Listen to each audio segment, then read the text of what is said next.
Welcome to lesson number 2. In the first lesson, we learned about the development of law in the African context, in the original context.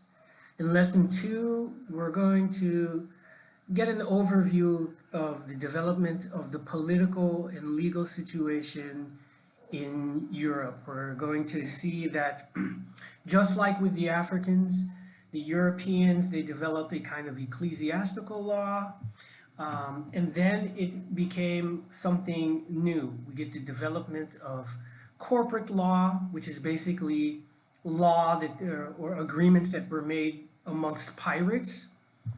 And we're also going to see how this developed into what European historians call the roots of the law of nations. You're going to learn about the Venetian oligarchy and the incredible role that they have played in shaping the world order of today, as far back as 2,000 years ago and all the way during European history. And we're going to see how the Britain developed as a nation state, touch on some of the role of banking.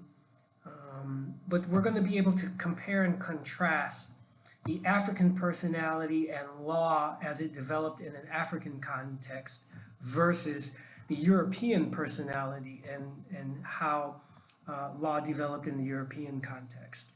So once we get this foundation, then we can move into sort of catch up into the more modern times.